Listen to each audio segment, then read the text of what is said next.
Let's do the Chinese food, yeah. The Chinese food is. Yeah, man, I raise dog up in the hill, yeah. Holy for dog. See there? How the Chinese food is Jamaican.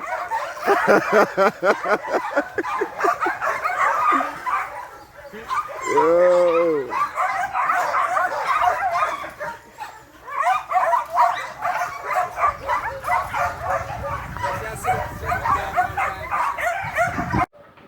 Look on that, man. Look there. Low dog head. Low dog head round from the corner here. Man, they might eat the dog, then they look like, man, look there. One dog skull and dog bone, that's it. That's dead. Let's see not the end. A little bit. We ain't gonna reach up and see what I'm going. Walk some dog head. Yeah. In the road, that's it. Dog head. John, know you want to look like Jamaican star named dog and on the brother. Mad. Watch it. Good dog head. Look there. Up on dog skull. Dog skull, that you know? D-O-G dog. Look there. Watch it. One crocus bag of dog skull, two crocus bag of lone dog skull. This you know, man. Watch it. Look there. Lone dog skull. Right now someone buy some soup out the road. Would I get dog soup? And if I pack here, cook shop. Curry dog. Yo, them thing ain't right, brother. Them thing are wrong. People them look what them are done to find people them farm. Look there. A farm, you know, the road there, and all of that gone on a farm, sweet potato and pepper, all of them things that gone down this and front of them. I've heard of this before, but black people seem to really struggle with this one. You just don't seem to get it. You would rather fight against each other, instead of your enemies. This is bad business and you will never get true freedom doing things this way. Instead, do what we did to gain power. We divided and conquered entire countries based on their differences, while holding true to our similarities. I am white. There is no changing that. My God-born tendency is to preserve my own. Nothing is racist about that. It is just common sense. You people are the stupid ones, going around trying to love everybody, but yourselves. We kicked your asses here in America for over 400 years, and you still go around talking about Jesus loves everyone. While you've been doing all that praying and jumping around, we have been buying up the world and making laws you have to abide by. No offense, but everyone else has unity but you. I mean, look at the business in your neighborhoods. The people that control it don't even look like you. In fact, everyone who comes to this country sets up a business in the black community. The Koreans, the Indians, the Chinese. The list goes on and on. Aren't you tired of letting these other people supply all of your food, nails, and weaves? The one thing they have that you don't is unity. Number 2. Once you get unity, you are going to need to get organized. When we took over the world we had a plan in place. A goal. Since we whites make up a small percentage of the global population, we knew the only way for us to exist was to enslave non-white people. This was our global plan for white supremacy. But we didn't stop there. We organized a military force behind our goal and executed it to perfection. Killing men, women, and children across the globe with brute force. Whatever we needed, we just took it. And if blacks or Native Americans didn't like it, oh well. Remember, there are no rules in war. Our objective is to ensure survival. But you black people seem to think your economic hardships, social injustices, and high arrest rates just happened by chance alone. Never mind, we've worked nearly 4 centuries, day and night to keep you people exactly where we want you. On the plantation. Yeah. It's true. Let me tell you a little secret. Most white people are not going to tell you this. It's an old family secret we have kept pretty quiet about. And for good reason. You see, all that free labor my white ancestors got from your black ancestors, translated into a lot of money. In fact, the black slave trade was the greatest wealth-building tool in human history. With free labor we were able to finance the Industrial Revolution.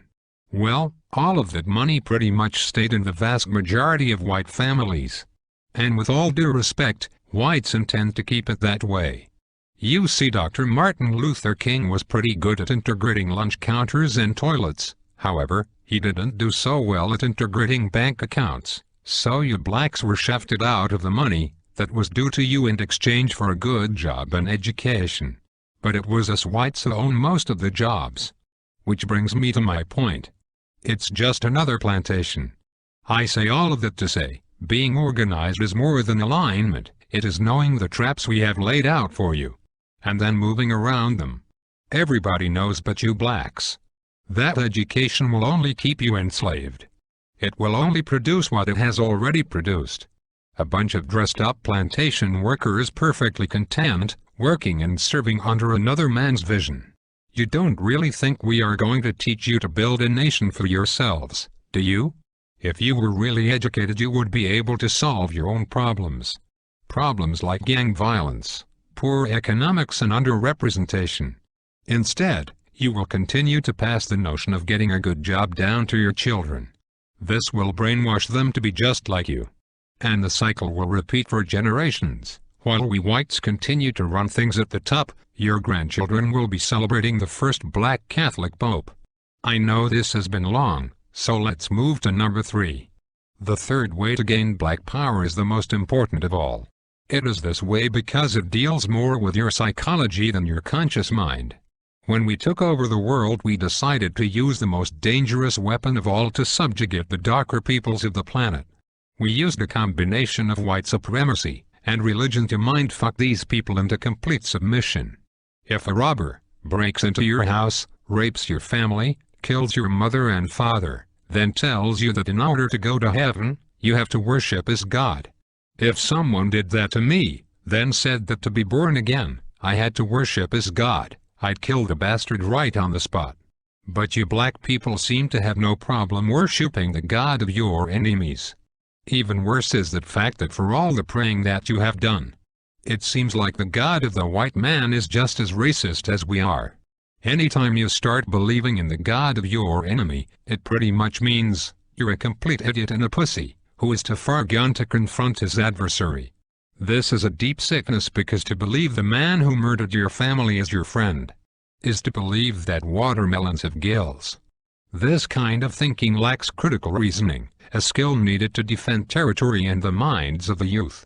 You even believe that Haiti, the only black nation that ever kicked the white man's ass, is cursed because many of them practice voodoo. You even go further and believe that it was God that hit Haiti with a 7.5 earthquake. You religious-minded blacks thought this about New Orleans too.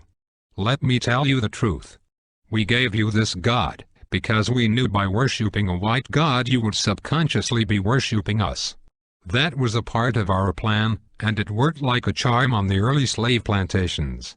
We whites decided to perfect it, and have taken our gods all over the world to dark people. You see, we know that if we can get you to put down your God, and pick up ours, you will lose your real power. This is really effective for controlling a people. Practically, by doing this, you will never fight against us because subconsciously you would be fighting God. I know that is a serious mindfuck. But that is why you cheer for a white Jesus to kill all the darkies down in Haiti and New Orleans, while kissing Pat Robertson's ass. Meanwhile, our harp machines can shake up more prime real estate for the oil companies. If you continue to follow the God of your enemies, you will never rule the world, because you will always have your allegiance with a white man, instead of your God, who's pissed off because you traded him in for a blonde-haired, blue-eyed hippie, whose name we took from the Greek god Zeus. So, let's recap. The top 3 things you need to do to rule the world, and to have black power is: Number 1, get some unity. Stop killing each other over nickel bags of weed and coke. You are basically helping to kill off your own army. Stop it and unite. Number 2, get organized. There is nothing worse than a bunch of rich rappers talking about gangsta and keeping it real, when all of them still work for rich white and Jewish men that pimp them for their talent. With Jay-Z, P. Diddy and Oprah, you black people should have your own distribution company by now. instead of relying on your white backers to put out your albums. This is because you are not organized. This goes for all you sports athletes too. You black sports guys are stupid. You're a grown man and you still have an owner. Stop being a slave and wake up. When you die, all you will have to pass on to your children is a championship ring. When I die, I will have at least 2 islands and a few manufacturing companies to extend my legacy. For you sports guys, no one will remember you, and the money you blew on trying to floss will be right back into our hands. You need to organize and put your money and minds together for one common goal: Black Power. Last but not least, you have to stop following the white man's God.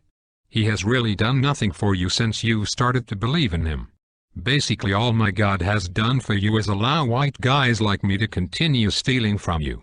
Sure, we'll give you a few rich blacks to make it up the ladder.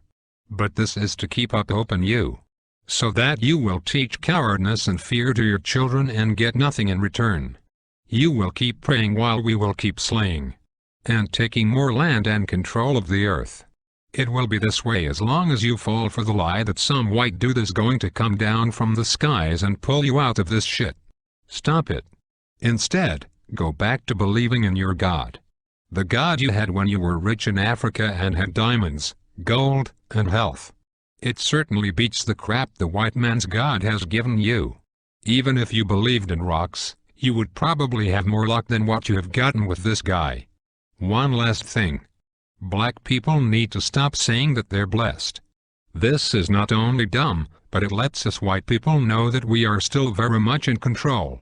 If I steal you from your home and throw you into a cardboard box, have you work for 400 years on a plantation, just because I give you a pillow, doesn't mean that you were blessed. It just means that I gave you a fucking pillow. If a guy cuts off your hand, and then turns around and gives you a bandage, it don't mean anyone blessed you. He just needs his slave to be able to work the next day. So you are not blessed just because the white man gives you a doggy treat. It simply means you are fucked. So given all the crap you blacks have dealt with here in America, and abroad, a new car or money for the light bill are just tools we white folks who are trying to run a plantation do to keep up the morale. So, if going from Africa, a land of milk and honey, diamonds and resources,